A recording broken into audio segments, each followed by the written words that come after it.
अरस्तु जो है एरिस्टोटल, जिन्हें राजनीति विज्ञान का जनक या पिता कहा जाता है, उनके विषय में हम लोग इस वीडियो में जानने वाले हैं। ठीक है। अरस्तु प्लेटो के शिष्य और सिकंदर के गुरु थे। ठीक है। प्लेटो जो है अरस्तु के गुरु थे। अरस्तु जो है एक यूनानी दार्शनिक थे जिनका जन्म 384 ईसा पूर्व में स्टेगेरिया नामक स्थान में नगर में हुआ था। अरस्तु ने राजनीति विज्ञान को एक स्वतंत्र विज्ञान का पद प्रदान किया। अरस्तु को राजनीति विज्ञान का जनक कहा जाता है। अरस्तु की पुस्तक पॉलिटिक्स की रचना के पूर्व अरस्तु ने 158 देशों के संविधानों का अध्ययन किया था। अरस्तु को प्रथम वैज्ञानिक विचारक कहा जाता है क्योंकि उनका अध्ययन स्वयं द्वारा संग्रहित तथ्यों पर आधारित था। राजनीति का विज्ञान सही दृष्टि से अरस्तु से ही प्रारंभ होता है, क्योंकि अरस्तु ने राजनीति और नीति को एक दूसरे से अलग करके यानी पृथक करके राजनीति को एक स्वतंत्र विज्ञान की स्थिति प्रदान की है। अरस्तु जो थे वे राजनीति विज्ञान को सर्वोच्च विज्ञान मानते हैं। ठीक है। सर्वोच्च विज्ञान, सुप्रीम साइंस कहते हैं। वे यथार्थवादी विचारक रहे। अरस्तु राजनीति पर यथार्थवादी और व्यावहारिक दृष्टिकोण से विचार करने वाले प्रथम विचारक हैं। उन्होंने सदैव ही अतिशयोक्ति से बचते हुए मध्यम मार्ग का प्रतिपादन किया है। कन्फ्यूशियस के बाद अरस्तु ही सामान्य ज्ञान और मध्यम मार्ग का सबसे बड़ा प्रतिपादक रहा। अरस्तु ने आगमनात्मक एवं तुलनात्मक पद्धति को अपनाया। अरस्तु का विश्वास विधि के शासन में है। वह अपने गुरु प्लेटो की तरह सर्वोच्चतम व्यक्ति के शासन में विश्वास नहीं करता। अरस्तु में बहुत सारे ऐसे गुण थे जो उसके गुरु प्लेटो से भी उच्च कोटि के रहे, इसलिए अरस्तु राजनीति विज्ञान के जनक बने। ठीक है। जनक कहा जाने लगा इन्हें। अरस्तु को संविधानवाद का जनक कहा जाता है, फादर ऑफ कॉन्स्टिट्यूशनलिज्म। चलिए जानते हैं अरस्तु को राजनीति विज्ञान का जनक क्यों कहा गया। अरस्तु, इस कथन में कोई अतिशयोक्ति नहीं है कि पश्चिमी जगत में राजनीति विज्ञान अरस्तु से ही प्रारंभ हुआ।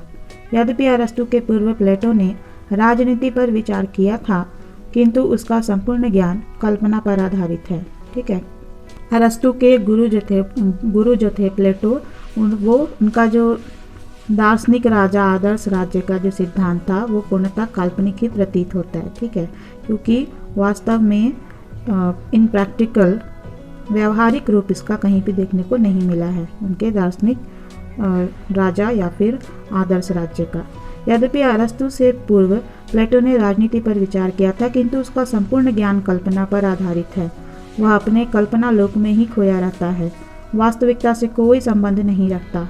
प्लेटो की पद्धति निगमनात्मक है और वह केवल इस बात पर विचार करता है कि आदर्श राज्य कैसा होना चाहिए। यथार्थ राजनीति स्थिति से उसे कोई मतलब नहीं है। ऐसी स्थिति में हम उसे कलाकार, कवि या दार्शनिक ही कह सकते हैं, विषय पर क्रमबद्ध रूप से विचार करने वाला वैज्ञानिक नहीं। राजनीति विज्ञान को एक स्वतंत्र विज्ञान का पद प्रदान करने का कार्य अरस्तु के द्वारा ही किया गया।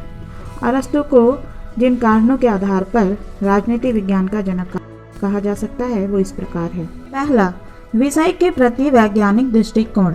अपने सिद्धांतों का प्रतिपादन करने से पूर्व अरस्तु के द्वारा अपने समय की सभी राजनीतिक संस्थाओं का पूर्ण अध्ययन किया गया। उसके द्वारा क्रमबद्ध और वैज्ञानिक रूप में तथ्य एकत्रित किए गए हैं। ऐसा कहा जाता है कि पॉलिटिक्स की रचना के पूर्व, पॉलिटिक्स एक ग्रंथ है जिसकी रचना अरस्तु ने की है। इस पॉलिटिक्स ग्रंथ की रचना से पहले अरस्तु ने 158 देशों के संविधानों का अध्ययन किया था।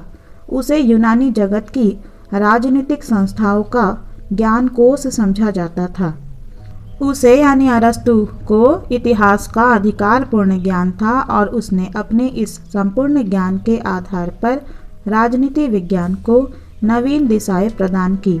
उसका अध्ययन स्वयं द्वारा संग्रहित तथ्यों पर आधारित होने के कारण उसे प्रथम वैज्ञानिक विचारक कहा जाता है। राजनीति विज्ञान को स्वतंत्र विज्ञान का रूप प्रदान करना। अरस्तु जो थे उन्होंने राजनीति विज्ञान को स्वतंत्र विज्ञान का रूप प्रदान किया था। प्लेटो के राजनीतिक विचारों में राजनीति और नीति एक दूसरे से पूर्णतया मिश्रित है और राजनीति नीति शास्त्र का एक उपविभाग बनकर रह गई है। प्लेटो ने अपने सिद्धांतों के प्रतिपादन में राजनीति को उसका उचित महत्व प्रदान नहीं किया है और राजनीति का प्रतिपादन करते हुए भी उसकी दृष्टि नीति पर ही टिकी रही है। अरस्तु ने राजनीति और नीति को एक दूसरे से पृथक करके राजनीति को एक स्वतंत्र विज्ञान की स्थिति प्रदान की है और इस दृष्टि से राजनीति का विज्ञान सही रूप में अरस्तु से प्रारंभ होता है। डनिंग के शब्दों में राजनीतिक सिद्धांतों के इतिहास में अरस्तु का सर्व प्रमुख महत्व इस तथ्य में है कि उसने राजनीति को एक स्वतंत्र विज्ञान का स्वरूप प्रदान किया। अरस्तु राजनीति विज्ञान को न केवल स्वतंत्र विज्ञान का रूप बल्कि सर्वोच्च विज्ञान की स्थिति प्रदान करता है। वह नीति शास्त्र को वैयक्तिक भलाई का शास्त्र, साइंस ऑफ इंडिविजुअल गुड, और अर्थशास्त्र को घरेलू भलाई का शास्त्र, साइंस ऑफ डोमेस्टिक गुड कहता है। लेकिन राजनीति शास्त्र के संबंध में उसका कथन है कि यह समस्त मानव समाज के कल्याण का प्रतिपादन करने वाला शास्त्र या सर्वोच्च विज्ञान, सुप्रीम साइंस है। ठीक है, ऑब्जेक्टिव में पूछा जाता है कि सुप्रीम साइंस, राजनीति विज्ञान को सर्वोच्च विज्ञान किसने कहा था। ठीक है, सुप्रीम साइंस किसने कहा है, तो ये कहने वाले हैं अरस्तु। अरस्तु ने राजनीति विज्ञान को सर्वोच्च विज्ञान या सुप्रीम साइंस कहा है। राजनीति विज्ञान का जनक कहे जाने के पीछे का कारण है यथार्थवादी विचारक। अरस्तु जो है प्रथम विचारक है जिसने राजनीति पर यथार्थवादी और व्यवहारिक दृष्टिकोण से विचार किया। उसका एक अपूर्व गुण संयम या संतुलन का तत्व है। उसने सदैव ही अतिशयोक्ति से बचते हुए मध्यम मार्ग का प्रतिपादन किया है। कैटलिन के शब्दों में कन्फ्यूशियस के बाद अरस्तु सामान्य ज्ञान और मध्यम मार्ग का सबसे बड़ा प्रतिपादक है। अपनी यथार्थवादिता के कारण ही अरस्तु संपत्ति के साम्यवाद, पत्नियों के साम्यवाद या दार्शनिक राजा के शासन जैसी धारणाओं का प्रतिपादन नहीं करता, वरन उसका विचार है कि संपूर्ण जनता के हित में जनता पर केवल आवश्यक नियंत्रण ही लगाए जाने चाहिए। ये जो कुछ पंक्ति अभी मैंने बताए वो आपको अगर समझने में कन्फ्यूज़न हो रहा है, इसका मतलब कि आप लोग प्लेटो के बारे में ज़्यादा जानकारी नहीं रखते। तो इसलिए प्लेटो वाला जो वीडियो अपलोड हुआ है इसको आप देखिए, तब आपको समझ में आएगा। प्लेटो ने जो सिद्धांत प्रतिपादित किए थे, जैसे कि पत्नियों का साम्यवाद, संपत्ति का साम्यवाद, दार्शनिक राजा के सिद्धांत, ये जो प्लेटो ने सिद्धांत प्रतिपादित किए हैं, अरस्तु ने ऐसा नहीं किया। ठीक है, क्योंकि वो यथार्थवादी विचारक है, प्रैक्टिकल सोचते हैं। ठीक है, वो कल्पनावादी विचारक नहीं है अरस्तु। इसलिए वो अपने गुरु प्लेटो की तरह पत्नी के साम्यवाद, संपत्ति के साम्यवाद, दार्शनिक राज, ये सब चीज़ें दार्शनिक राजा के शासन जैसी धारणाओं का प्रतिपादन नहीं करता है। ठीक है, वरन उसका विचार है कि संपूर्ण जनता के हित में जनता पर केवल आवश्यक नियंत्रण ही लगाए जाने चाहिए। दार्शनिक राजा के शासन के स्थान पर वह जनसाधारण की बुद्धि और विवेक में विश्वास करता है। ठीक है, अरस्तु जो है दार्शनिक राजा की जगह पे जनसाधारण की बुद्धि और विवेक में विश्वास करता है। वैज्ञानिक पद्धति आगमनात्मक और तुलनात्मक। कुछ लेखकों का विचार है कि अरस्तु को राजनीति विज्ञान के जनक कहने का सर्वप्रमुख कारण उसके द्वारा आगमनात्मक और तुलनात्मक रूपों में अपनाई गई वैज्ञानिक पद्धति है। अरस्तु ने अपनी पुस्तक पॉलिटिक्स की रचना से पहले 158 संविधानों और शासन व्यवस्थाओं का तुलनात्मक अध्ययन और विश्लेषण किया। उसके इस शासन व्यवस्थाओं के ऐतिहासिक रूप और विद्यमान स्वरूप का अध्ययन करने तथा संपूर्ण तथ्यों की तुलना करने के बाद वैज्ञानिक पद्धति अपनाने वाला वह प्रथम विचारक है। राज्य के पूर्ण सिद्धांत का क्रमबद्ध निरूपण। अरस्तु प्रथम पश्चिमी विचारक है जिसने क्रमबद्ध रूप में राज्य का पूर्ण सिद्धांत प्रस्तुत किया है। राज्य के जन्म और उसके विकास से लेकर उसके स्वरूप, संविधान की रचना, सरकार के निर्माण, नागरिकता की व्याख्या, कानून की सर्वोच्चता और क्रांति आदि अनेक महत्वपूर्ण विषयों पर उसने विस्तार से प्रकाश डाला है। ये सभी आधुनिक राजनीति शास्त्रियों के चिंतन के विषय हैं और इन विषयों का इतना क्रमबद्ध विवेचन प्लेटो के दर्शन में भी नहीं मिलता। यद्यपि अरस्तु का राज्य केवल एक नगर राज्य ही था, लेकिन फिर भी उसके द्वारा की गई कुछ विषयों की विवेचना प्रायः आधुनिकतम है। व्यक्ति एक राजनीतिक प्राणी है। इस उक्ति की औपचारिक अभिव्यक्ति अरस्तु ने ही की और यह वाक्य राजनीति के इतिहास में सदा एक स्वयं सिद्धि के रूप में स्वीकार कर लिया गया। राज्य की इतनी पूर्ण व्याख्या प्राचीन और मध्यकाल में शायद किसी ने नहीं की। सरकार के अंगों का निरूपण। अरस्तु ने सरकार के 3 अंगों नीति निर्धारक, प्रशासकीय और न्यायिक का निरूपण किया है। ये अंग चाहे भले ही आधुनिक अंग विधायिका, कार्यपालिका और न्यायपालिका के बिल्कुल अनुरूप ना हो, पर बहुत कुछ उनके समान ही है। अरस्तु की यह खोज आगे चलकर शक्ति पृथक्करण सिद्धांत तथा नियंत्रण और संतुलन के सिद्धांत की रूपरेखा बनी। अरस्तु ने प्रत्येक अंग के गठन, कार्यक्षेत्र और शक्ति का अलग अलग वर्णन किया और बीज रूप में आधुनिक सरकार की आकृति अंकित की है। इसे अरस्तु की बहुत बड़ी दूरदर्शिता ही कही जानी चाहिए। कानून की सर्वोच्चता का प्रतिपादन। अरस्तु ने कानून की सर्वोच्चता के बारे में एक सम्यक विचार प्रस्तुत किया है। अरस्तु सर्वाधिक बुद्धि संपन्न व्यक्तियों के विवेक के स्थान पर परंपरागत नियमों और कानूनों की श्रेष्ठता में विश्वास करता है, जबकि प्लेटो सर्वोच्चतम व्यक्ति के शासन में विश्वास करता है। अरस्तु का विश्वास विधि के शासन में है। कानून की सर्वोच्चता तथा संवैधानिक शासन की वांछनीयता में उनका विश्वास उसकी ऐसी धारणाएं हैं जिनके आधार पर उसे संविधानवाद का जनक, फाउंडर ऑफ कॉन्स्टिट्यूशनलिज्म कहा जाता है। अरस्तु ने कानून की सर्वोच्चता के विषय में जो विचार व्यक्त किए, बोदा, ब्रोसियस, बेंथम, हॉब्स, ऑस्टिन और लास्की ने उन्हें अपनाकर ही वैधानिक संप्रभुता की व्याख्या की है। संप्रभुता के बारे में आधुनिक राजनीति अवश्य ही अरस्तु की बहुत अधिक ऋणी है। राजनीतिक संस्थाओं को आर्थिक आधार प्रदान करना। अरस्तु राजनीतिक संस्थाओं को आर्थिक आधार प्रदान करने वाला प्रथम विचारक है। उसने इन मूलभूत तथ्यों का प्रतिपादन किया कि संपत्ति का लक्ष्य और वितरण शासन व्यवस्था के रूप को निश्चित करने में निर्णयकारी तत्व होता है। व्यक्तियों का व्यवसाय उनकी राजनीतिक योग्यता और प्रवृत्ति को प्रभावित करता है और क्रांतियों का मूल कारण संपन्न और निर्धन वर्ग के बीच संघर्ष होता है। अर्थव्यवस्था के अनेक पक्षों का विस्तृत अध्ययन करते हुए उसने निष्कर्ष निकाला कि यदि संपत्ति पर स्वामित्व व्यक्तिगत रहे लेकिन उसका उपयोग सार्वजनिक हो तो राज्य की समस्याएं सरलता से हल हो सकती है। अरस्तु ने यह सिद्ध किया कि राज्य में जब तक एक सुदृढ़ एवं विशाल मध्यम वर्ग नहीं बन जाता तब तक राज्य आत्मनिर्भर नहीं हो सकता है।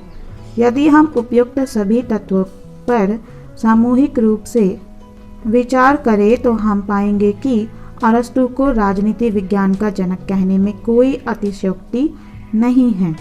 मैक्सी ने सत्य रूप में ही अरस्तु को प्रथम राजनीति वैज्ञानिक कहा है। चलिए अरस्तु के जीवन पर नज़र डालते हैं।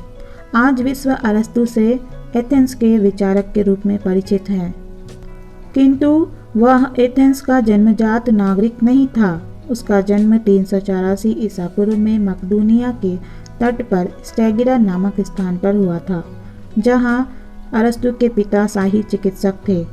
स्टेगिरा की परंपरागत संस्कृति यूनान से भिन्न थी। मकदूनिया में राजतंत्र था और नगर राज्य नहीं थे। अरस्तु का पालन पोषण संपन्नता और विपुलता के वातावरण में हुआ। 17 वर्ष की अवस्था में वह प्लेटो की कीर्ति से आकर्षित होकर एथेंस आया और उसकी शिक्षण संस्था अकादमी में सम्मिलित हुआ। उसने अपने जीवन के अगले 20 वर्ष अर्थात 347 ईसा पूर्व प्लेटो की मृत्यु तक का समय इस अकादमी में विद्या अध्ययन में व्यतीत किया। प्लेटो अपने शिष्य अरस्तु की योग्यता से बहुत प्रभावित था और उसे अकादमी का मस्तिष्क या शरीरधारी बुद्धिमत्ता नोस कहा करता था। प्लेटो की मृत्यु के बाद अरस्तु अकादमी का प्रधान बनने की आशा करता था, किंतु विदेशी होने के कारण उसे वह पद नहीं मिल सका। यह पद प्लेटो के भतीजे को प्राप्त हुआ, जिससे अरस्तु को कुछ निराशा भी हुई। एथेंस छोड़ने के बाद अरस्तु एशिया माइनर गया और वहां उसने अकादमी की एक शाखा स्थापित की। उसको यहाँ निमंत्रित करने वाला अतार्नियस का राजा हर्मीस था। वह अरस्तु का बहुत सम्मान करता था और उसने अपनी दत्तक पुत्री पिथियास की शादी भी अरस्तु के साथ कर दी। यहाँ अरस्तु के 3 वर्ष बड़े आनंद के साथ बीते। हर्मीज के दरबार में ही उसे ईरान का पतन उन्मुख निरंकुशवाद देखने का अवसर मिला, जिसका उल्लेख उसने अपनी पॉलिटिक्स में किया है। उसने हर्मीज के दरबार में रहते हुए ही व्यवहारिक राजनीति, अर्थशास्त्र तथा राजतंत्र का क्रियात्मक अनुभव प्राप्त किया। 342 ईसा पूर्व में उसे मकदूनिया बुलाया गया और मकदूनिया के शासक फिलिप ने अपने 13 वर्षीय पुत्र सिकंदर की शिक्षा का भार उसे सौंपा। अरस्तु 6 वर्ष तक यहाँ यानी मकदूनिया में रहा। सिकंदर अपने गुरु अरस्तु का बहुत अधिक सम्मान करता था और 355 ईसा पूर्व में सिकंदर ने राजगद्दी पर बैठते ही अपने गुरु के विध्वस्त नगर को पुनः बनवा दिया। जब सिकंदर विश्व विजय के लिए निकला तो अरस्तु एथेंस लौट आया और वहाँ एक स्वतंत्र विचारक के रूप में जम गया। एथेंस में उसने अपना एक निजी शिक्षालय स्थापित किया जो लीसियम के नाम से विख्यात हुआ। वह 12 वर्ष तक इसका प्रधान रहा और इस काल में उसे सिकंदर से बराबर सहायता मिलती रही। 322 ईसा पूर्व में सिकंदर की मृत्यु के बाद जब मकदूनिया विरोधी दल को एथेंस में सत्ता प्राप्त हुई तो अपने आप को सुकरात वाली स्थिति से बचाने के लिए वह कैलिसिस भाग गया, क्योंकि धर्म के प्रति अविश्वास का आरोप उस पर लगाया जा चुका था। भागते समय उसने कहा था कि मैं एथेंस वासियों को दर्शन के विरुद्ध दूसरी बार अपराध करने का मौका नहीं दूंगा। उसी वर्ष उसकी मृत्यु हो गई। कुछ व्यक्तियों का विचार है कि उसकी मृत्यु स्वाभाविक न होकर आत्महत्या का परिणाम थी।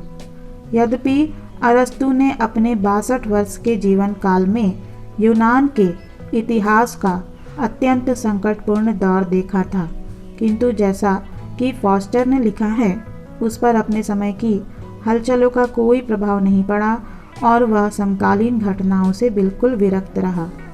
अरस्तु की पद्धति। अरस्तु की अध्ययन पद्धति प्लेटो से नितांत भिन्न है, यानी अरस्तु का जो थ्योरी सब है वो प्लेटो से बिल्कुल अलग है। आदर्श राज्य तथा उसकी संस्थाओं की रचना करने में प्लेटो ने कल्पना प्रधान पद्धति को अपनाया था, जिसमें पर्यवेक्षक और ऐतिहासिक अध्ययन के लिए कोई स्थान नहीं था, किंतु अरस्तु के वैज्ञानिक अध्ययन ने उसमें तथ्यों के प्रति प्रेम उत्पन्न कर दिया था। इस कारण उसने अपनी समकालीन और भूतकालीन राजनीतिक संस्थाओं का सावधानीपूर्वक पर्यवेक्षण और अध्ययन किया। इस प्रकार उसकी पद्धति आनुभाविक और आगमनात्मक, ठीक है, किसकी पद्धति? अरस्तु की। अरस्तु की पद्धति अनुभाविक और आगमनात्मक, एम्पेरिकल एंड इंडक्टिव है। अरस्तु की यह पद्धति ऐतिहासिक प्रवृत्ति, दृष्टिकोण, परंपरा प्रेम तथा जनमत का सम्मान करने की तत्परता से निर्धारित हुई है। यथार्थवादी दृष्टिकोण उसकी पद्धति का मूल तत्व है। अरस्तु की रचनाएं। अरस्तु सर्वतोमुखी प्रतिभा का धनी विलक्षण व्यक्ति था।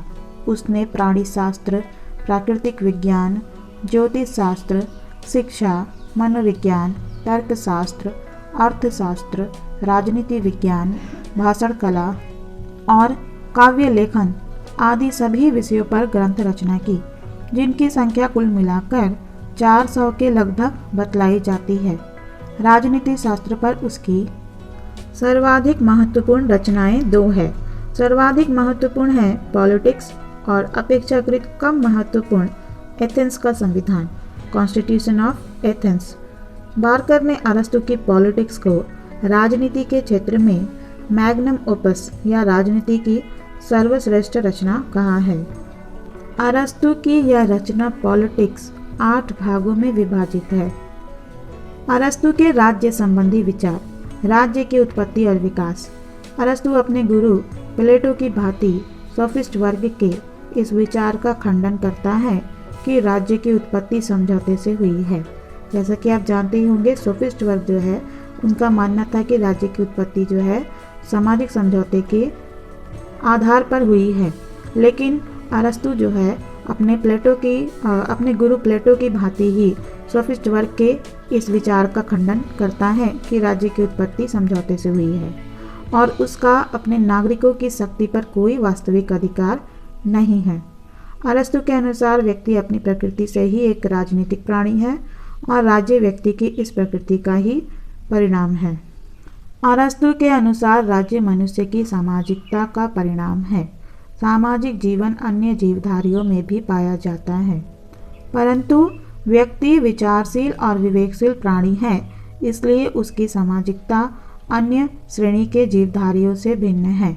यह सामाजिकता मनुष्य की मूल प्रवृत्तियों तथा कुछ विशेष उद्देश्यों पर आधारित है और इसने अनेक स्थितियों से गुजरकर अपना पूर्ण विकास प्राप्त किया है। सर्वप्रथम विवाह पद्धति के आधार पर उसने सबसे पहली सामाजिक संस्था कुटुंब की स्थापना की, जिसमें पति पत्नी, संतान और दास एक साथ रहते हैं। कौटुंबिक व्यवस्था में हमें राज्य का बीज दिखाई देता है, क्योंकि कुटुंब का स्वामी शासक के रूप में कार्य करता है। कुटुंब यानी परिवार।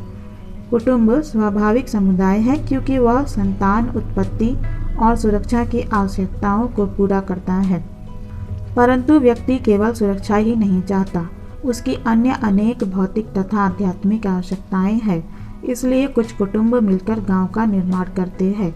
ग्राम के द्वारा व्यक्तियों के पारस्परिक झगड़े निपटाने और उनके सामूहिक जीवन व्यतीत करने का प्रबंध किया जाता है। लेकिन ग्राम भी व्यक्ति की सभी भौतिक, बौद्धिक और नैतिक आवश्यकताएं पूरी नहीं कर पाते। अतः ग्रामों के सम्मिलन से नगर राज्य का जन्म होता है। राज्य सुरक्षा और न्याय प्रदान करने की आवश्यकता ग्राम की तुलना में अधिक अच्छे प्रकार से पूरी करती है और यह व्यक्ति की बौद्धिक एवं नैतिक शक्तियों को भी अधिक अच्छे प्रकार से विकसित कर सकता है। अतः नगर राज्य व्यक्तियों का अंतिम और पूर्ण एवं श्रेष्ठतम समुदाय है। इस प्रकार अरस्तु के अनुसार कुटुंब से ग्राम और ग्राम से राज्य अस्तित्व में आए। इस प्रकार अरस्तु के अनुसार कुटुंब से ग्राम और ग्राम से राज्य अस्तित्व में आए। उसके द्वारा दी गई राज्य की परिभाषा भी यही बताती है। उसके अनुसार राज्य कुलों और ग्रामों का एक ऐसा समुदाय है जिसका उद्देश्य पूर्ण और आत्मनिर्भर जीवन की प्राप्ति है। अरस्तु के राज्य का स्वरूप और विशेषताएं। राज्य का स्वरूप और उसकी विशेषताओं का अध्ययन निम्न शीर्षकों के अंतर्गत सुगमता से किया जा सकता है। पहला, राज्य स्वाभाविक समुदाय है। अरस्तु का विश्वास है कि मनुष्य एक राजनीतिक प्राणी है और राज्य एक स्वाभाविक समुदाय है। राज्य मानव के भावनात्मक जीवन की अभिव्यंजना है और इससे अलग रहकर व्यक्ति अपने जीवन के लक्ष्य की प्राप्ति नहीं कर सकता। राज्य परिवार का ही वृहत रूप होने के कारण यह भी वैसे ही स्वाभाविक है जैसे कि परिवार। व्यक्ति के विकास का जो कार्य परिवार में प्रारंभ होता है, उसकी पूर्ण सिद्धि राज्य में ही की जा सकती है। इस प्रकार राज्य सामाजिक जीवन के विकास की अंतिम व्यवस्था है। सेबाइन के अनुसार जिस प्रकार बंजू फल अकॉर्न के लिए बंजू ओक वृक्ष में विकसित होना स्वाभाविक है, उसी प्रकार मानव प्रकृति की उच्चतम शक्तियों का विकास राज्य में होना स्वाभाविक है। राज्य स्वाभाविक होने के साथ साथ मनुष्य के लिए आवश्यक भी है। व्यक्ति के लिए राज्य का अस्तित्व उतना ही आवश्यक है जितना कि परिवार का।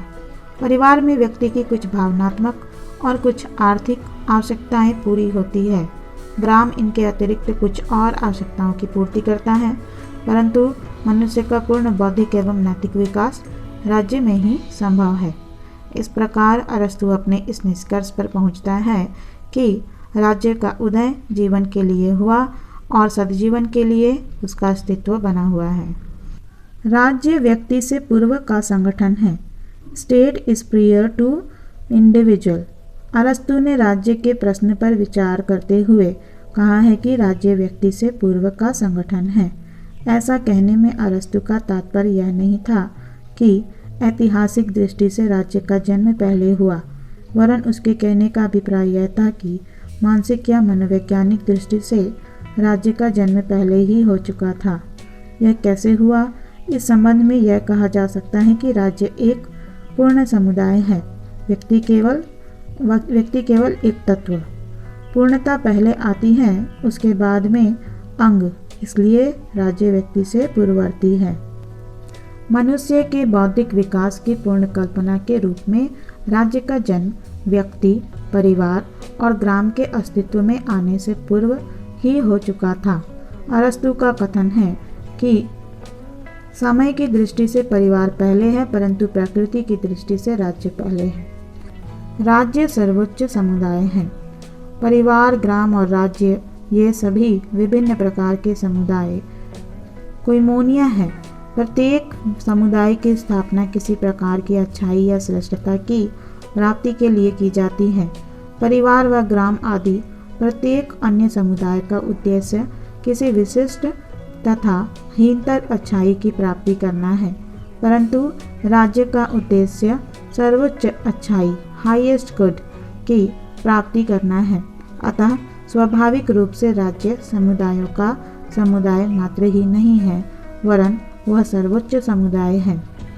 राज्य मनुष्य की सामाजिक प्रवृत्ति के विकास की चरम सीमा है और व्यक्ति के भौतिक, बौद्धिक एवं नैतिक व्यक्तित्व का पूर्ण विकास राज्य के अंतर्गत ही संभव है। इस प्रकार राज्य सर्वोच्च समुदाय है और अन्य सभी समुदाय इसके अंग में लिपटे हुए हैं। राज्य का स्वरूप जैविक है। अरस्तु ने राज्य के स्वरूप की जैविक धारणा को माना है और उसके अनुसार राज्य विभिन्न प्रकार के अंगों से मिलकर बना हुआ एक संपूर्ण सावयव ऑर्गेनिक होल है। व्यक्ति और समुदाय इसके अंग है। जिस प्रकार शरीर के अंगों का समस्त महत्व मानव जीवन पर निर्भर करता है, उसी प्रकार व्यक्ति और समुदायों का जो कुछ महत्व है वह सब राज्य की जीवन देने वाली शक्ति के कारण है। राज्य के अभाव में वे सब जड़ हो जाएंगे और इनका विनाश हो जाएगा।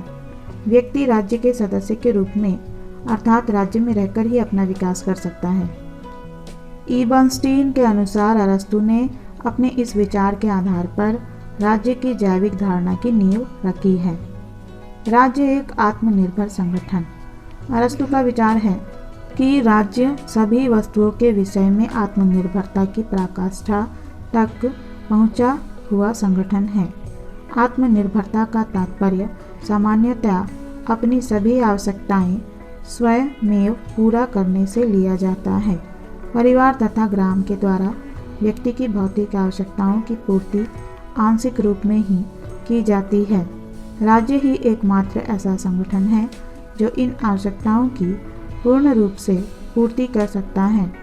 इसके साथ ही राज्य व्यक्ति की प्रकृति की उच्चतम आवश्यकताएं, उसकी बौद्धिक तथा नैतिक आवश्यकताएं भी पूरी करता है। अतः राज्य में व्यक्ति को किसी प्रकार का अभाव नहीं रहता और इसी कारण इसे आत्मनिर्भर संगठन कहा गया है। नगर राज्य सर्वाधिक श्रेष्ठ राजनीतिक संगठन है। अरस्तु के लिए प्लेटो की ही भांति नगर राज्य सर्वाधिक श्रेष्ठ राजनीतिक संगठन था। यद्यपि उसके जीवन काल में ही फिलिप ने यूनान के नगर राज्यों का अंत कर अपने साम्राज्य की स्थापना की थी, लेकिन अरस्तु ने इन साम्राज्यों के संबंध में बिल्कुल भी विचार नहीं किया। उसने भविष्य में निर्मित राष्ट्रीय राज्यों की भी कल्पना नहीं की है, जो कि नितांत स्वाभाविक था। उसने तो अपने आदर्श राज्य का चित्रण एक नगर राज्य के रूप में ही किया है। अरस्तु का यह नगर राज्य समस्त विज्ञान, कला, गुणों और पूर्णता में एक साझेदारी है। अरस्तु के राज्य संबंधी विचारों में राज्य का उद्देश्य और कार्य। अरस्तु का कथन है कि राज्य व्यक्ति के जीवन की सुरक्षा के लिए अस्तित्व में आया और सद्जीवन के लिए वह अस्तित्व में बना हुआ है। अरस्तु के अनुसार राज्य एक सकारात्मक अच्छाई, पॉजिटिव गुड है। इसका कार्य केवल बुरे कामों अथवा अपराधों को रोकना ही नहीं, वरन मानव को नैतिकता और सद्गुणों के मार्ग पर आगे बढ़ाना है। इस प्रकार राज्य का उद्देश्य है व्यक्ति के जीवन को श्रेष्ठ बनाना और व्यवहार में उसके द्वारा वे सभी कार्य किए जाने चाहिए जो इस लक्ष्य की प्राप्ति में सहायक हो। संक्षेप में वह राज्य को निम्न कार्य सौंपता है। अरस्तु के विचारधारा में राज्य का उद्देश्य क्या है? अरस्तु के विचारधारा में राज्य का उद्देश्य है व्यक्ति के जीवन को श्रेष्ठ बनाना।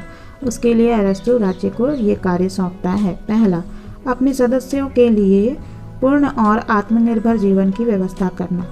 दूसरा, व्यक्ति की श्रेष्ठ प्रवृत्तियों को श्रेष्ठ कार्य की आदत के रूप में विकसित करना। तीसरा, अपने सदस्यों की प्राकृतिक आवश्यकताओं को संतुष्ट करना। चौथा, व्यक्तियों को ऐसे साधन और वातावरण प्रदान करना जिसमें वे अपना शारीरिक, बौद्धिक और नैतिक विकास कर सके। इसका लक्ष्य सर्वोच्च शुभ की प्राप्ति है। नागरिकता संबंधी विचार। अरस्तु के नागरिकता संबंधी विचार। पॉलिटिक्स की तीसरी पुस्तक में अरस्तु नागरिकता और संविधान पर विचार करता है। पॉलिटिक्स की तीसरी पुस्तक में वह राज्य को नागरिकों का समूह बतलाते हुए नागरिकता के सिद्धांतों की चर्चा करता है। प्रचलित धारणाओं की आलोचना करते हुए अरस्तु यह प्रश्न उठाता है कि नागरिक कौन है। सर्वप्रथम वह इस प्रश्न पर निषेधात्मक दृष्टिकोण से विचार करता है और बतलाता है कि केवल निवास से ही कोई व्यक्ति नागरिक नहीं हो सकता, क्योंकि विदेशी और दास भी राज्य में रहते हैं। अभियोग चलाने का अधिकार भी नागरिकता प्रदान नहीं करता, क्योंकि यह अधिकार विदेशियों को भी संधि द्वारा प्राप्त हो सकता है। जिनकी नागरिकता छीनी गई है या जिन्हें देश निकाला मिल चुका है, वे भी नागरिक नहीं हैं। किसी राज्य के क्षेत्र में जन्म लेने या किसी नागरिक की संतान होने से भी कोई नागरिक नहीं बन सकता, क्योंकि यह लक्षण पुराने राज्यों के विषय में तो ठीक हो सकता है, किंतु नए राज्यों के आरंभिक नागरिकों पर लागू नहीं हो सकता। अरस्तु के अनुसार नागरिकता का निर्धारण जन्म, निवास स्थान या कानूनी अधिकारों से नहीं हो जाता, वरन वह इस संबंध में व्यक्ति की राजनीतिक क्षेत्र में सक्रियता को महत्व देता है। अरस्तु के मत अनुसार वह व्यक्ति नागरिक है जो स्थायी रूप से न्याय के प्रशासन तथा राजकीय पदों को ग्रहण करने की प्रक्रिया में भाग लेता है। लोकतंत्र के लिए वह इस लक्षण को अधिक स्पष्ट करते हुए कहता है कि वह व्यक्ति नागरिक है जो राज्य के न्याय संबंधी तथा विचार संबंधी यानी कानून निर्माण के कार्यों में भाग लेता है। इस प्रकार नागरिक के संबंध में उसका विचार वर्तमान समय के विचार से बहुत भिन्न है। उसका नागरिक वर्तमान समय के नागरिक की भांति केवल मतदाता ही नहीं, वरन वह शासन के कार्यों में वास्तविक रूप से भाग लेने वाला, क्रम से शासक और शासित बनने वाला, कानून निर्माण और न्याय संबंधी कार्यों में सक्रिय रूप से हिस्सा लेने वाला व्यक्ति है। नागरिक के संबंध में उसकी यह धारणा तत्कालीन यूनानी राज्यों की प्रत्यक्ष प्रजातंत्रीय व्यवस्था के अनुरूप है। एथेंस में शासन संबंधी मामलों पर विचार के लिए इक्लेसिया नामक सभा होती थी तथा न्याय कार्य के लिए हेलिया नामक सभा होती थी, जिसमें 30 वर्ष या इससे अधिक आयु वाले नागरिक भाग लेते थे। नागरिकता के आवश्यक गुण। नागरिक की परिभाषा के बाद यह प्रश्न उपस्थित होता है कि नागरिकता किन्हें प्राप्त होनी चाहिए। अरस्तु प्लेटो के ही समान नागरिकता को सीमित रखने के पक्ष में है। उसके अनुसार शासन के न्यायिक तथा कानूनी कार्यों को संपादन करने के लिए अत्यधिक विकसित बुद्धि, नैतिक शक्ति तथा व्यावहारिक बुद्धिमत्ता की आवश्यकता होती है। उसे शासक और शासित दोनों ही रूपों में कार्य करने वाली क्षमता प्राप्त होनी चाहिए। व्यक्ति द्वारा ये गुण केवल उसी स्थिति में प्राप्त किए जा सकते हैं जबकि इसके पास अवकाश यानी लीजर हो। अरस्तु के लिए अवकाश का तात्पर्य छुट्टियों से नहीं है, वरन इन कार्यों को रोकने से है जो अपने आप साध्य है, साधन नहीं। खानों में काम करना, मकान बनाना या व्यवसाय करना, ये सब कार्य जीविका उपार्जन के साधन हैं, साध्य नहीं। जबकि ज्ञान, चित्रकला और राजनीति आदि कार्य अपने आप में ही साध्य है। अरस्तु का विचार है कि जिन व्यक्तियों का सारा समय और शक्ति जीविका उपार्जन के कार्य में लग जाता है, दूसरे शब्दों में जिन्हें अवकाश नहीं मिलता, वे सार्वजनिक क्षेत्र के प्रति अपने कर्तव्यों का संपादन नहीं कर सकते हैं। अपनी इस प्रकार की विचारधारा के आधार पर यह निम्नलिखित श्रेणियों के व्यक्तियों को नागरिकता से वंचित रखने के पक्ष में है। पहला, संपत्ति विहीन व्यक्तियों को नागरिकता प्राप्त नहीं होनी चाहिए, क्योंकि यह वर्ग गुणों का विकास नहीं कर सकता तथा इसकी राज्य के कार्यों में रुचि भी नहीं होती। इसके अतिरिक्त संपत्ति विहीन वर्ग को राज्य के प्रबंध का कोई अनुभव भी नहीं होता। दूसरा, दासों को नागरिकता प्राप्त नहीं होनी चाहिए, क्योंकि वे पारिवारिक जीवन में दास मात्र होते हैं।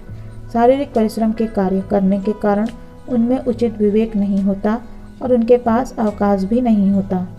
तीसरा, श्रमिक वर्ग के व्यक्तियों को भी वह इस कारण नागरिकता से वंचित करना चाहता है कि उनके पास अवकाश नहीं होता है और वे नागरिकता के गुण विकसित करने की स्थिति में नहीं होते हैं। चौथा, संपत्ति प्राप्त करने के अप्राकृतिक उपायों जैसे सूदखोरी आदि में संलग्न व्यक्तियों को भी नागरिकता प्राप्त नहीं होनी चाहिए। पांचवा, स्त्रियों तथा बच्चों को नागरिकता प्राप्त नहीं होनी चाहिए, क्योंकि उनकी बौद्धिक क्षमता हीनतर स्तर की होती है। छठा, सभी वृद्ध व्यक्तियों को भी नागरिकता प्राप्त नहीं होनी चाहिए, क्योंकि उनकी शारीरिक क्षमता हीनतर स्तर की होती है। संविधान। अरस्तु के अनुसार नागरिकता का अर्थ राजसत्ता में भाग लेना, अर्थात राज्य के नीति निर्धारक एवं न्यायिक कार्यों में भाग लेने का अधिकार है। यह अधिकार किन्हें और किस रूप में मिलना चाहिए, इसका उत्तर उसने अपनी संविधान विषयक धारणा में दिया है।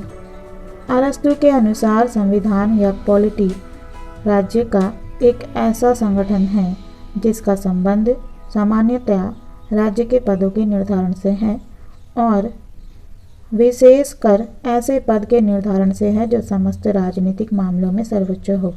इस परिभाषा का विश्लेषण करने पर संविधान के संबंध में अग्र बातें सामने आती है।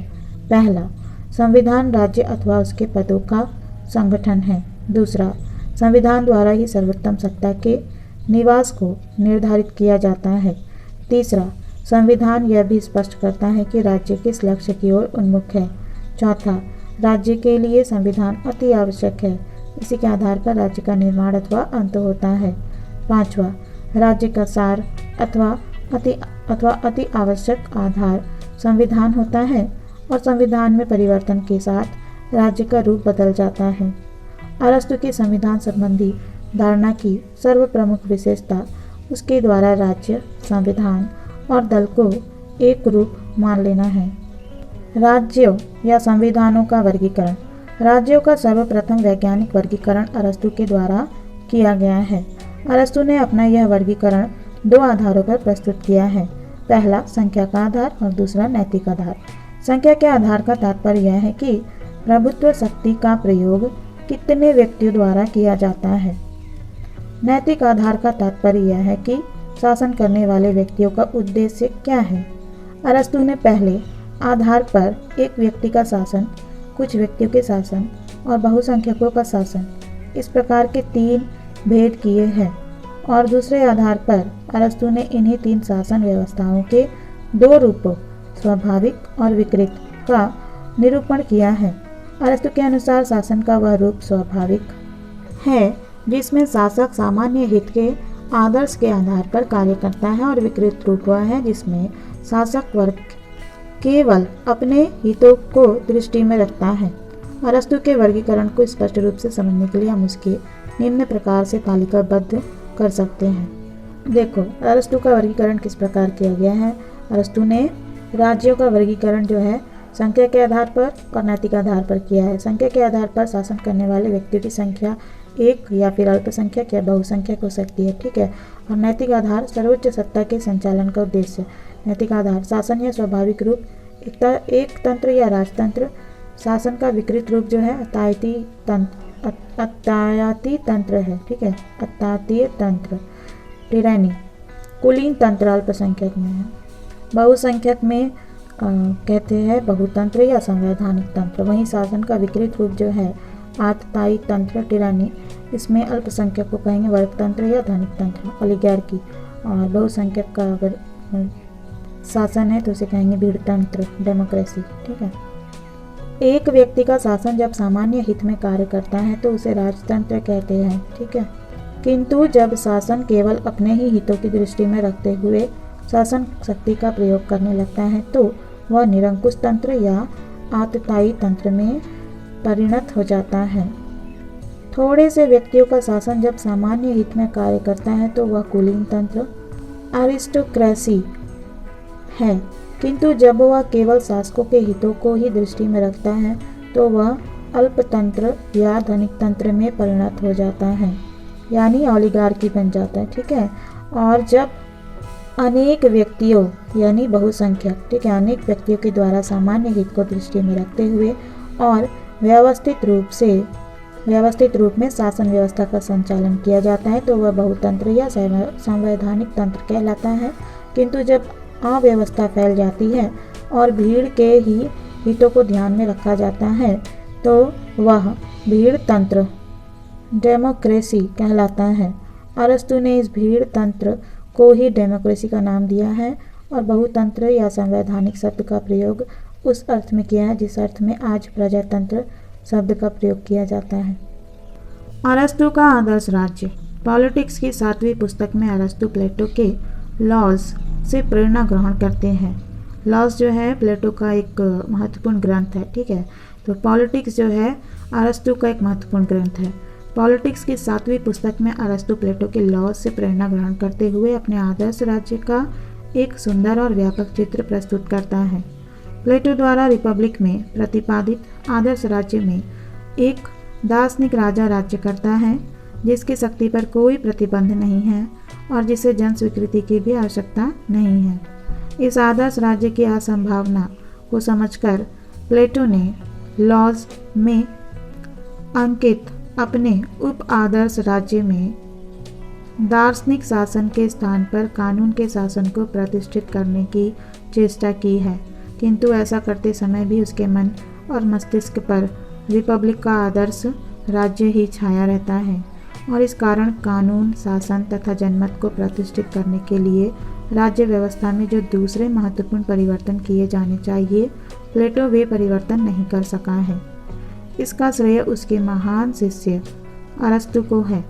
अपने ग्रंथ पॉलिटिक्स में उसने न केवल कानून को उसके उचित स्थान पर प्रतिष्ठित कर दिया है वरन राज्य के वास्तविक प्रशासन में अनुभव, रीति रिवाज और जनमत के महत्व को भी स्वीकार किया है। अरस्तु ने प्लेटो के उपादर्श राज्य सब आइडियल स्टेट को विधिवत रूप में अपने आदर्श राज्य के रूप में ग्रहण किया है। अरस्तु के अनुसार शासन का उद्देश्य व्यक्ति को उत्तम जीवन व्यतीत करने के लिए साधन प्रस्तुत करना है। अपने इसी दृष्टिकोण के आधार पर अरस्तु ने अपने आदर्श राज्य की जिन विशेषताओं का उल्लेख किया है वे इस प्रकार है। अरस्तु के आदर्श राज्य की विशेषताएं। पहली विशेषता है आदर्श राज्य का लक्ष्य व्यक्ति का नैतिक विकास। अरस्तु के अनुसार आदर्श राज्य का लक्ष्य अपने नागरिकों का नैतिक कल्याण है। राज्य समुदाय का समुदाय है। राज्य जो है समुदायों का समुदाय है। प्रत्येक समुदाय अपने सदस्यों के हित को दृष्टि में रखता है और राज्य सभी समुदायों में सर्वोच्च है, इसलिए उसका उद्देश्य सर्वोच्च हित साधन है। इसका उद्देश्य व्यक्तियों के नैतिक जीवन को सुधारना है। अरस्तु की प्रसिद्ध उक्ति है, राज्य जीवन के लिए अस्तित्व में आया और वह अच्छे जीवन के लिए अस्तित्व में बना हुआ है। यहाँ पर अच्छे जीवन शब्दों का प्रयोग नैतिक जीवन के अर्थ में ही किया गया है। दूसरी विशेषता है अरस्तु के राज्य की मध्यम मार्ग का सिद्धांत, संवैधानिक तंत्री शासन व्यवस्था, थ्योरी ऑफ मीन पॉलिटी। अरस्तु प्लेटो के समान अतिवादी नहीं है, अपितु अपनी व्यावहारिक बुद्धि के कारण मध्यम मार्ग का अनुसरण करने वाला था। उसके शब्दों में यानी अरस्तु के शब्दों में मध्यम मार्ग का अनुसरण करने वाला जीवन ही अनिवार्यता श्रेष्ठ जीवन है और यह मध्यम मार्ग ही ऐसा है जिसे प्राप्त कर लेना प्रत्येक व्यक्ति के लिए संभव है। अरस्तु अपने आदर्श राज्य के विभिन्न क्षेत्रों में मध्यम मार्ग को अपनाने पर बल देता है। आदर्श राज्य की शासन व्यवस्था पर विचार करते हुए अरस्तु कहता है कि सर्वोत्कृष्ट गुणों से युक्त कोई एक व्यक्ति राजा हो जाए या सर्वोत्तम गुणों वाले कुछ व्यक्तियों के हाथ में शासन शक्ति आ जाए तो शासक की आज्ञाओं का पालन आनंदपूर्वक किया जाना चाहिए, किंतु व्यवहार में इन आदर्श परिस्थितियों या व्यक्तियों की प्राप्ति सहज संभव नहीं है। अतः सर्वोत्तम रूप में जो शासन प्राप्त किया जा सकता है उसी के लिए चेष्टा की जानी चाहिए। प्राप्ति योग्य सर्वोत्तम शासन का चुनाव स्वर्णिम मध्यम मार्ग के आधार पर ही किया जा सकता है और मध्यम मार्गी शासन व्यवस्था संवैधानिक तंत्र या सुप्रजातंत्र पॉलिटी ही हो सकती है। नगर राज्य में 3 वर्ग होते हैं, पहला अत्यंत संपन्न, दूसरा अत्यंत निर्धन और तीसरा इन दोनों के बीच का मध्य वित्त वर्ग। संवैधानिक तंत्र या सुप्रजातंत्र में इन तीनों वर्गों में से तीसरे वर्ग के द्वारा ही शासन किया जाता है। संवैधानिक तंत्र या सुप्रजातंत्र एक प्रकार की मिश्रित शासन प्रणाली है और अरस्तु ने इसे लोकतंत्र व धनिक तंत्र का मेल, fusion of democracy and oligarchy बताया है। अरस्तु के अनुसार मध्य वर्ग की प्रधानता रखने वाली शासन व्यवस्था सर्वश्रेष्ठ है। अरस्तु के अनुसार मध्यम मार्ग की दृष्टि से व्यवहारिक आधार पर सर्वोत्तम शासन व्यवस्था संवैधानिक तंत्र या सुप्रजातंत्र पॉलिटी ही है। इस मध्यम मार्गी शासन व्यवस्था का एक प्रमुख लक्षण विधि की सर्वोच्चता है।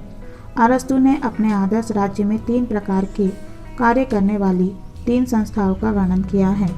पहला, शासन संबंधी विषयों पर विचार कर निर्णय करने के लिए असेंबली, सब नागरिक इसके सदस्य होते थे। दूसरा, शासन करने वाले अधिकारी जिन्हें अरस्तु मजिस्ट्रेसी का नाम देता है। तीसरा, न्यायालय और न्यायिक अधिकारी जुडिशरी। अरस्तु के आदर्श राज्य की तीसरी विशेषता है विधि की सर्वोच्चता। अरस्तु के आदर्श की एक प्रमुख विशेषता विधि की सर्वोच्चता है। अरस्तु विधि की सर्वोच्चता का समर्थन करते हुए लिखता है, व्यक्ति के शासन की तुलना में विधि का शासन श्रेयस्कर है, क्योंकि विधि ऐसा विवेक है जिस पर व्यक्ति की इच्छा का प्रभाव नहीं पड़ता है। यह संभव है कि कानून के कठोर शासन से कुछ अन्याय हो, किंतु यह व्यक्ति की निरंकुश एवं स्वच्छंद इच्छा से होने वाले अन्याय से कम होगा। सेबाइन के शब्दों में अरस्तु का आदर्श सदैव ही संवैधानिक शासन रहा है, निरंकुश राज्य नहीं, चाहे वह दार्शनिक राजा का निरंकुश राज्य ही क्यों ना हो। अरस्तु आरंभ से ही इस विचार का प्रतिपादन करता है कि श्रेष्ठ राज्य में अंतिम संप्रभु कानून ही होना चाहिए, कोई व्यक्ति नहीं। उसने इस बात को मानवीय दुर्बलता के प्रति रियायत के रूप में ही नहीं, वरन अच्छे शासन के अनिवार्य अंग के रूप में और इस प्रकार एक आदर्श राज्य के रूप में स्वीकार किया है। शासन तंत्र की चर्चा करते हुए अरस्तु मानता है कि यदि किसी समाज में ऐसा व्यक्ति मिल सके जिसके वैयक्तिक गुण सर्वश्रेष्ठ और संपूर्ण समाज के सामूहिक गुणों से अधिक हो, उसे शासक बनाना अच्छा होगा, क्योंकि वह मनुष्यों में देवता है। परंतु बर्बर जातियों को छोड़कर अन्य राज्यों में ऐसे व्यक्ति का मिलना कठिन है। अतः वह सर्वशक्तिशाली सर्वश्रेष्ठ व्यक्तियों के निरंकुश शासन की अपेक्षा संवैधानिक या नियमों में बंधे हुए शासन को अच्छा समझता है। विधि के शासन का सबसे बड़ा गुण यह है कि विधियाँ सबके साथ समान व्यवहार करती है, लेकिन व्यक्ति का शासन पक्षतापूर्ण हो सकता है। चौथी विशेषता है, अरस्तु के अनुसार आदर्श राज्य में जनसंख्या न तो बहुत अधिक होनी चाहिए और न ही बहुत कम। जनसंख्या अधिक होने पर कानून और व्यवस्था बनाए रखना कठिन हो जाएगा और जनसंख्या कम होने पर राज्य अपनी सभी आवश्यकताएं पूरी नहीं कर सकेगा। नागरिक कार्यों को उचित रीति से संपादन करने के लिए आवश्यक है कि सब नागरिक एक दूसरे को वैयक्तिक रूप से जानते हो, इसलिए उनकी अधिकतम संख्या उतनी ही होनी चाहिए जितनी राज्य की आवश्यकताएं पूरी कर उसे आत्मनिर्भर बनाने के लिए पर्याप्त हो। अरस्तु ने प्लेटो के समान आदर्श राज्य की जनसंख्या बिल्कुल निश्चित तो नहीं की, किंतु यह नितांत स्पष्ट है कि कम जनसंख्या वाला नगर राज्य ही उसका आदर्श हो सकता है। प्रदेश। अरस्तु के अनुसार राज्य का प्रदेश बहुत विशाल नहीं होना चाहिए, किंतु इसके साथ ही इतना अवश्य होना चाहिए कि उसमें जीवन की आवश्यकताएं पूर्ण हो सके और उस पर निवास करने वाली जनता संयम और उदारतापूर्ण जीवन बिता सके। राज्य का क्षेत्र ऐसा होना चाहिए जिसमें शत्रुओं का प्रवेश कठिन हो तथा जिसकी रक्षा आसानी से हो सके। राज्य ऐसे स्थान पर होना चाहिए जहां जल और स्थल दोनों मार्गों से आसानी से पहुंचा जा सके, क्योंकि ऐसा होने पर ही राज्य का विकास एक व्यापारिक केंद्र के रूप में संभव है। अरस्तु के आदर्श राज्य की छठी विशेषता है नागरिकों का चरित्र। अरस्तु का विचार है कि चरित्र और योग्यता में जनता यूनानियों के समान होना चाहिए, जिनमें उत्तरी जातियों के उत्साह और एशियाई जातियों की बुद्धिमत्ता का मेल है। उसका विचार है कि बुद्धिमत्ता, साहस और उत्साह के मेल से ही नागरिक अपना राजनीतिक विकास कर सकते हैं। शिक्षा। अरस्तु आदर्श राज्य के लिए आवश्यक चरित्र निर्माण की दिशा में शिक्षा के महत्व पर बहुत अधिक बल देता है।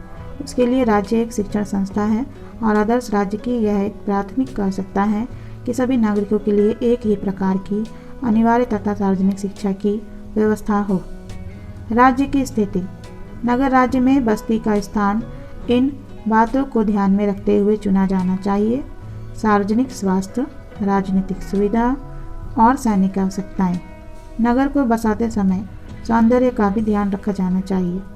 राज्य का प्रदेश दो भागों में बटा होना चाहिए। पहला विशेष बस्ती या नगर तथा दूसरा इसके चारों ओर का प्रदेश। बस्ती में पूजा गृह, पार्क, व्यायामशालाएं, बाजार, बंदरगाह और सार्वजनिक स्थान होने चाहिए। अरस्तु के आदर्श राज्य की नवी विशेषता है राज्य में विभिन्न वर्ग। आदर्श राज्य के नागरिकों की प्रमुख आवश्यकताएं 6 हैं: भोजन, कला कौशल, हथियार, संपत्ति, सार्वजनिक देव पूजा तथा सार्वजनिक हित का निर्धारण। इन 6 कार्यों को करने के लिए राज्य में 6 वर्ग होने चाहिए: कृषक, शिल्पी, योद्धा, व्यापारी या संपत्तिशाली, पुरोहित तथा सार्वजनिक हित का निर्धारण करने वाले निर्णायक। इनमें से प्रथम 2 वर्गों को यानी कृषक और शिल्पी को अरस्तु नागरिकता का स्तर प्रदान नहीं करता।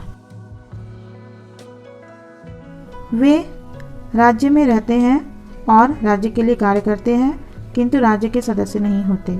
शेष वर्गों के संबंध में वह यह व्यवस्था करता है कि वर्गों के नागरिक युवा अवस्था में देश की रक्षा का कार्य करें, प्रौढ़ अवस्था में राज्य के शासन संबंधी विषयों का चिंतन करें तथा वृद्धावस्था में पुरोहित का कार्य करें। प्लेटो एक व्यक्ति को संपूर्ण जीवन के लिए एक ही कार्य देना चाहता था। अरस्तु एक ही व्यक्ति को उसकी अवस्था अनुसार 3 कार्य देता है। आर्थिक व्यवस्था। अरस्तु अपने आदर्श राज्य में किसी भी वर्ग के लिए संपत्ति के साम्यवाद का प्रतिपादन नहीं करता, किंतु वह यह मानता है कि संपत्ति का विषम वितरण राज्य के हित पर विपरीत प्रभाव डालता है। वह संपत्ति की विषमता को दूर करने के लिए 3 विकल्प प्रस्तुत करता है। पहला, भू संपत्ति वैयक्तिक हो किंतु इसका उपयोग सामूहिक हो, सब लोग इसका समान रूप से उपभोग कर सके। दूसरा, संपत्ति सामूहिक हो पर इसका उपयोग वैयक्तिक हो। तीसरा, संपत्ति सामूहिक हो तथा इसका उपयोग भी सामूहिक हो। अरस्तु यानी अरिस्टोटल जो है इनमें से प्रथम विकल्प के पक्ष में है, यानी भू संपत्ति वैयक्तिक हो किंतु इसका उपयोग सामूहिक हो, सब लोग इसका समान रूप से उपभोग कर सके, इसके पक्ष में। ठीक है। भूमि को निजी और सामूहिक 2 भागों में विभाजित किया जाना चाहिए। प्रत्येक व्यक्ति के पास भूमि का टुकड़ा होगा जिस पर वह दासों की सहायता से कृषि कार्य करेगा, लेकिन उत्पादन से प्राप्त लाभों का उपयोग सामूहिक रूप से किया जाएगा। उत्पादन वैयक्तिक होने के कारण सभी व्यक्ति अधिक उत्पादन का प्रयत्न करेंगे और उपभोग सामूहिक होने के कारण समाज में समानता और भाईचारे के भाव को अपनाया जा सकेगा। स्त्रियों का साम्यवाद नहीं। अरस्तु का जो आदर्श राज्य है उसमें स्त्रियों का साम्यवाद नहीं है। ठीक है, संपत्ति के साम्यवाद को अस्वीकार करने के साथ साथ अरस्तु अपने आदर्श राज्य में किसी भी वर्ग के लिए स्त्रियों के साम्यवाद की धारणा का प्रतिपादन नहीं करता है। अरस्तु के आदर्श राज्य की धारणा के अंतर्गत किसी भी रूप में नागरिक के हितों और इच्छाओं की अवहेलना नहीं की गई है। नागरिक राज्य के प्रति कर्तव्यों का पालन करता हुआ अपने ध्येय की प्राप्ति करना है। अरस्तु के आदर्श राज्य में राज्य के श्रेष्ठ जीवन तथा व्यक्ति के श्रेष्ठ जीवन में कोई भेद नहीं है और इस दृष्टि से यह नितांत आवश्यक है।